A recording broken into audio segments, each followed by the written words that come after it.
యువత బంగారు భవిష్యత్తుకు బాటలు వేయాలని శ్రీకాకుళం ఎమ్మెల్యే శంకర్ పేర్కొన్నారు. మత్తు పదార్థాలకు వ్యతిరేకంగా నిర్వహిస్తున్న అభ్యుదయం సైకిల్ యాత్ర పాయకరావుపేట నుంచి ఇచ్చాపురం వరకు సాగే యాత్ర మంగళవారం శ్రీకాకుళంలో రామలక్ష్మణ జంక్షన్ వద్ద స్వాగతం పలికి ఎమ్మెల్యేలు బగ్గా రమణమూర్తి, కూనా రవికుమారు, డీఐజీ గోపీనాథ్ జట్టి, కలెక్టర్ స్వప్నిల్ దినాకర్ పూన్కర్, జేసీ ఫార్మాన్ అహ్మద్, ఎస్పీ కేవీ మహేశ్వర్ రెడ్డిలతో కలిసి అభ్యుదయం సైకిల్ యాత్ర నిర్వహిస్తూ యాత్రికులకు స్వాగతం పలికారు.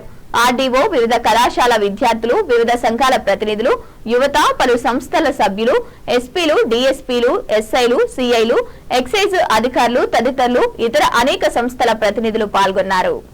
పోలీసు వారి సారథ్యంలో మత్తు పదార్థాలకు వ్యతిరేకంగా పాయకరావుపేట నుండి ఇచ్చాపురం వరకు జరుగుతున్న ఈ అభ్యుదయ సైకిల్ యాత్ర మన శ్రీకాకుళం పట్టణానికి చేరుకోవడం, అందులో నేను మీతో కలిసి పాల్గొనడం నా అదృష్టంగా భావిస్తున్నాను. సమాజ శ్రేయస్సు కోసం ఇంత గొప్ప కార్యక్రమాన్ని చేపట్టిన మన పోలీస్ శాఖ వారికి నేను ప్రత్యేకంగా ధన్యవాదాలు తెలియజేస్తున్నాను. ఒక్కసారి మీరు గమనించాలి, ఈరోజు మనం ఎందుకు ఎక్కడికి చేరాం? కేవలం సైకిల్ తొక్కడానికేనా? కాదు, ఒక మహమ్మారి నుండి మన సమాజాన్ని కాపాడుకోవడానికి. ఈ రోజుల్లో యువత ఫ్యాషన్ అనుకోను, లేదా ఒత్తిడి తగ్గించుకోవడానికో అనుకోను మత్తు పదార్థాలు వైపు ఆకర్షితులవుతున్నారు. కానీ గుర్తుంచుకోండి, మత్తు ఇచ్చే ఆనందం కొన్ని క్షణాలు మాత్రమే, కానీ అది మిగిల్చేది శాశ్వత విషాదం అని గుర్తుంచుకోవాల్సిన అవసరం ఉంది. ప్రతి అమ్మ తన కొడుకు పెద్ద ఆఫీసర్ అవుతాడనో, బిజినెస్ మ్యాన్ అవుతాడనో కలలు కంటుంది.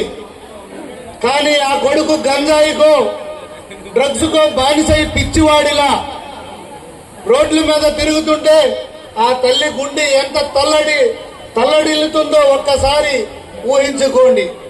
దయచేసి మీ తల్లిదండ్రుల కళ్ళల్లో ఆనందాన్ని నింపండి, కన్నీళ్లను కాదు. నిజమైన స్నేహితుడు అంటే ఎవరు?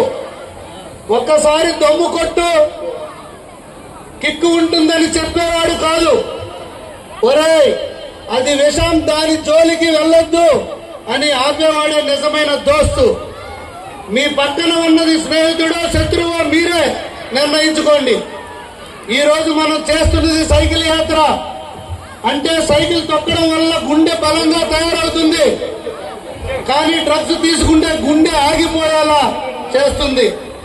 మన శ్రీకాకుళం యువత చేతుల్లో ఎల్లప్పుడూ పుస్తకాలు ఉండాలి, ల్యాప్టాప్లు ఉండాలి, లేదా ఆట వస్తువులు ఉండాలి. కానీ సిగరెట్టో, గంజాయో, డ్రగ్స్కో కాదు అని ఈ సందర్భంగా మీకు తెలియజేస్తున్నాను. ఒక ప్రజాప్రతినిధిగా నేను మీకు మాటిస్తున్నాను, మన నియోజకవర్గంలో గంజాయి గాని ఇతర మత్తు పదార్థాలు గాని అమ్మేవారి పట్ల ప్రభుత్వం చాలా కఠినంగా వ్యవహరిస్తుంది. వారిపై ఉక్కుపాదం మోపుతాం. విద్యార్థుల జీవితాలతో ఆటాడుకుంటే ఎంతటి వారినైనా సహించేది లేదని ఈ సందర్భంగా తెలియజేస్తున్నాం.